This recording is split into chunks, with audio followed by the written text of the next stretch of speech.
ৰাজ্যত ক্ৰমাৎ নিম্নগামী হৈছে কৰোনাৰ সংক্ৰমণ কিন্তু এই পৰ্যন্ত কোভিড ৰোগীৰ মৃত্যুৰ হাৰ হ্ৰাস নোপোৱাত উদ্বিগ্ন হৈ পৰিছে ৰাজ্য চৰকাৰ তথা জনসাধাৰণ বুধবাৰে ৰাজ্যত কৰোনাত আক্ৰান্ত হৈ মৃত্যু হৈছে 90 জন লোকৰ ৰাজ্যত ক্ৰমান্বয়ে হ্ৰাস পাইছে কৰোনাৰ সংক্ৰমণ বুধবাৰে ৰাজ্যত নতুনকৈ কৰোনাত আক্ৰান্ত 5699 গৰাকী লোক ইয়াৰে কামৰূপ মহানগৰত 670 গৰাকী লোক নতুনকৈ আক্ৰান্ত ৰাজ্যত বিগত 24 ঘণ্টাত কৰোনাৰ সংক্ৰমণ কিছু হ্ৰাস পাইছে যদিও অপৰিৱৰ্তিত হৈ আছে মৃত্যুৰ হাৰ উদ্বেগজনকভাৱে বৃদ্ধি পাইছে কৰোনাত মৃত্যু হোৱা লোকৰ সংখ্যা বিগত 24 ঘণ্টাত ৰাজ্যত 90 গৰাকী কোভিড আক্ৰান্তৰ মৃত্যু আনহাতে ৰাজ্যত কোভিড ৰোগীৰ আৰোগ্যৰ হাৰ 85.21% বৰাকত বুধবাৰৰ দিনটোত কৰোনাত 10 জন লোকৰ মৃত্যু ইয়াৰে কাছাৰত 7 জন হাইলাকান্দিত 2 জন আৰু কৰিমগঞ্জত 1 জন কোভিড ৰোগীৰ মৃত্যু করোনা নিয়ে গত 24 ঘন্টায় শিলচর মেডিকেল কলেজে 10 জন পেশেন্টের মৃত্যু হয়েছে 10 জন রোগীর মধ্যে 7 জন রোগী 24 ঘন্টার ভিতরে শিলচর মেডিকেল কলেজে ভর্তি হয়ে মারা গেছেন এবং একজন রোগী 36 ঘন্টার মধ্যে মারা গেছেন এই থেকে আমরা একটা আসতে পারি যে বেশিরভাগ সংখ্যক রোগী একদম ক্রিটিক্যাল অবস্থায় বা মরণাপন্ন অবস্থায় শিলচর মেডিকেল কলেজে আসছেন ইফালে মেৰাপানীত কৰোনা মহামাৰীৰ পৰা পৰিত্ৰাণ বিচাৰি ৰাইজে ললে হৰিনাম গমাৰিগুৰিৰ মণিকাঞ্চন সাংস্কৃতিক কেন্দ্ৰৰ সদস্যসকলে বুধবাৰে আধ্যাত্মিক পৰিৱেশৰ মাজত হৰিনাম পৰিৱেশন কৰি কৰোনাৰ পৰা পৰিত্ৰাণ বিচাৰি নেদেখাজনৰ ওচৰত প্ৰাৰ্থনা জনায়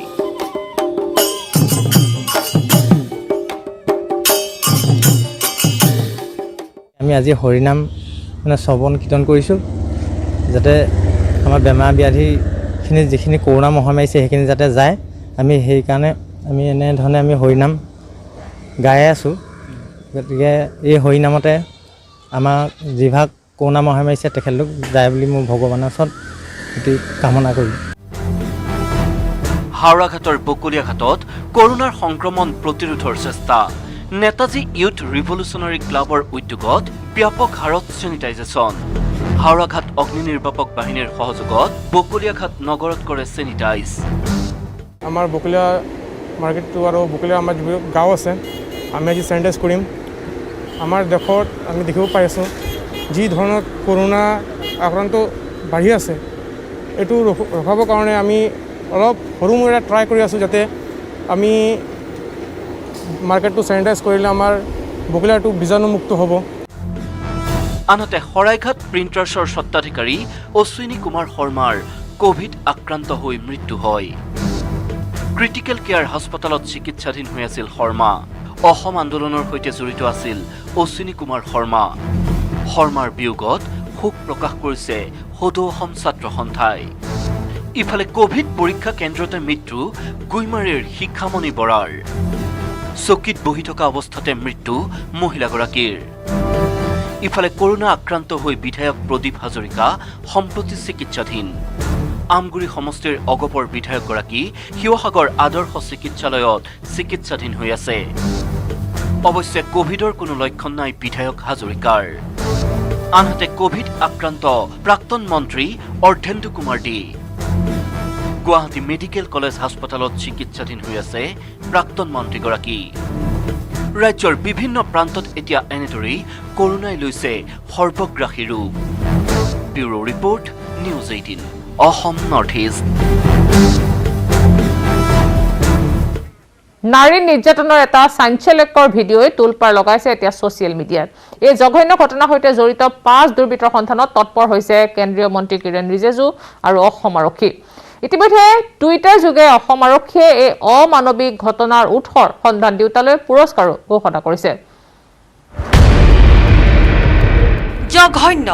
অমানুষিক শিহৰণকাৰী এক ভয়ংকৰ দৃশ্যই কঁপাইছে সমগ্ৰ দেশ ছ'চিয়েল মিডিয়াত ভাইৰেল নাৰী নিৰ্যাতনৰ অসহনীয় দৃশ্য ক'ত সংঘটিত হ'ল এই জঘন্য কাণ্ড ৰাইজৰ সহায় বিচাৰি আৰক্ষী কেন্দ্ৰীয় মন্ত্ৰীৰ টুইট ছ'চিয়েল মিডিয়াত ভাইৰেল হোৱা এই ভয়ংকৰ ঘটনাক লৈ এতিয়া বিভ্ৰান্ত হৈছে আৰক্ষী সুংসূত্ৰ উলিয়াবলৈ সক্ষম হোৱা নাই আৰক্ষী ঘটনাৰ উৎস জনাবলৈ টুইটাৰ যোগে আহ্বান জনাইছে অসম আৰক্ষীও ইফালে কেন্দ্ৰীয় মন্ত্ৰী কিৰেণ ৰিজিজুৱে টুইটাৰত একে আহ্বান জনাইছে ৰাইজক গাৰ নোম হিয়ৰি উঠাই এই ঘটনাক লৈ এতিয়া তৎপৰ হৈ পৰিছে সকলো ৰাজ্যৰ আৰক্ষী হয়তো শীঘ্ৰে পোহৰলৈ আহিব সমগ্ৰ ঘটনাৰ উৎস news desk report news 18 Assam north east NRLত অংশীদাৰিত্ব বৃদ্ধি কৰিলে ৰাজ্য চৰকাৰে আৰু এই সন্দৰ্ভত আয়োজন কৰিছে সংবাদ মেলৰ আমি পোনপটীয়াকৈ গৈছো এই সংবাদ মেলৰ মাজলৈ কোটি টকা ধৰিছিলো but matter was not as simple as explained today. First of all, it was a tough call on the part of Government of India to segregate Numaligarh refinery from Bharat Petrochemicals. Aru eta stand-alone unit hisabe public sector identity eta maintain kora, it was a tough call. But প্ৰধানমন্ত্ৰী মোদী ডাঙৰীয়াই এটা সাহসী সিদ্ধান্ত লৈছিলে যে Numaligarh refinery stand alone এটা refinery হিচাপে থাকিব আৰু কোনোবা এটা ভাৰত চৰকাৰৰ পাব্লিক ছেক্টৰ আণ্ডাৰটেকিঙে এই ৰিফাইনেৰীটো টেক অভাৰ কৰিব at this stage oil India came into picture আমি সকলোৱে জানো যে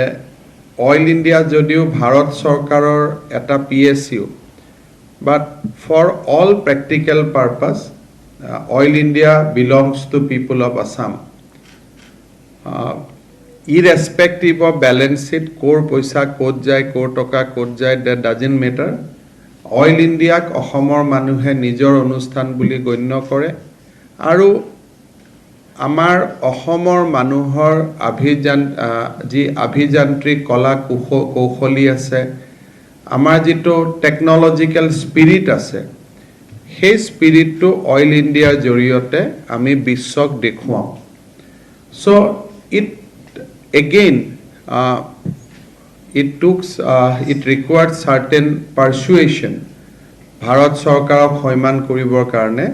যে NRL আপোনালোকে যেতিয়া PSU দিব সিদ্ধান্ত লৈছে why not it is Oil India so we work together with CMD Oil where he briefly mentioned we work together behind the curtain or official channels and then we succeeded fast that Numaligarh's stake will be with Oil India Limited again Prime Minister takes that decisive decision যে অইলৰ হাততে Numaligarhৰ stake থাকিব going along with that যেতিয়া disinvestment হৈছে it is a accord refinery ই যাতে কেতিয়াও ইয়াৰ public sector character to হেৰাই না যায় so internally Assam government has also decided that why not we increase our share আমি এনেকুৱাটা পৰ্যায়লৈকে আমি আমাৰ শ্বেয়াৰটো লৈ যাওঁ য'ত অসম চৰকাৰৰ সন্মতি অবিহনে কেতিয়াও ইয়াত ফাৰ্ডাৰ ডিসইনভেষ্টমেন্ট সম্ভৱ নহব সো ৰাফলি উই ক্যালকুলেট দ্যাট অসম চৰকাৰৰ যদি 26% থাকে then Assam government will be a very very important players আৰু বাকি শ্বেয়াৰ য'তেই নাযাওক কিয় with 26% share in a entity it will always retain public sector character অৰ্থাৎ ৰাজহুৱা উদ্যোগৰ যেটো character হেতু ৰক্ষা কৰিব 1400 কোটি টকা তেতিয়া আমি কৈছিলো but when actual assessment began I got a call from Oil India chairman Mr. Mishra one day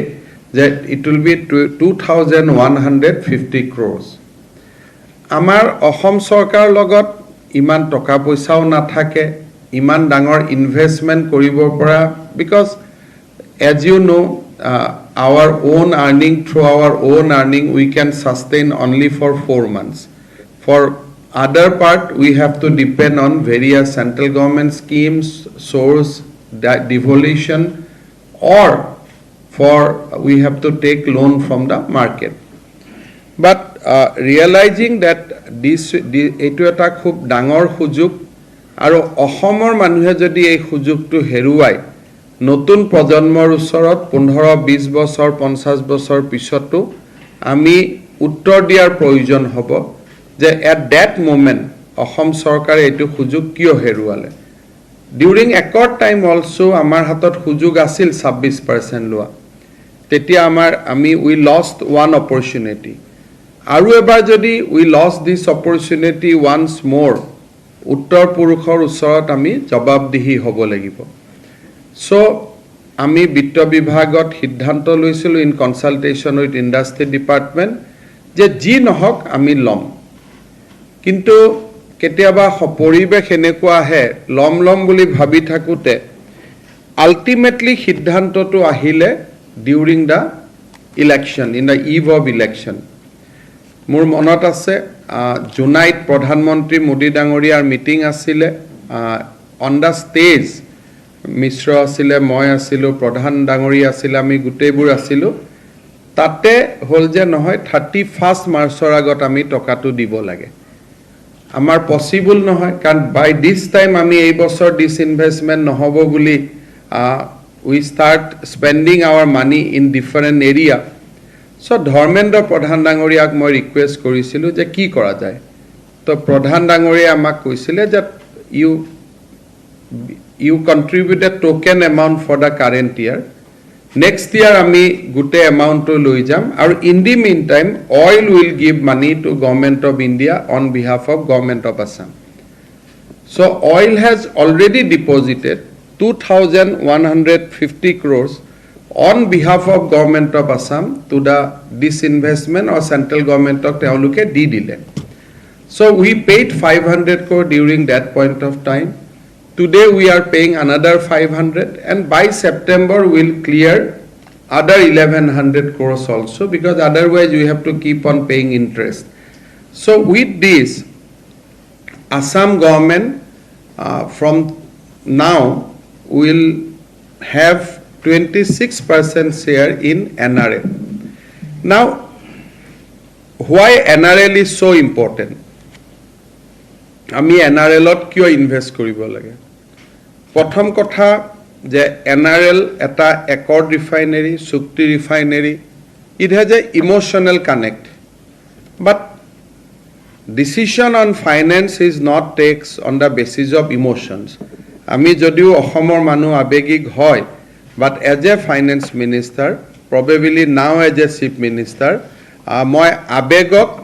যুক্তিৰ আগত আহিব দিব নোৱাৰো I have to be restrained on that count but this is a very very prudent business decision last year we got with 12% share we got 335 crore as a dividend from Numaligarh so now with 26% our dividend will be if everything otherwise market is stable market behave the way they behaved last year because it also depends on crude prices there is no predictability but obviously it will be 500 crore plus so in 4 years our investment will come back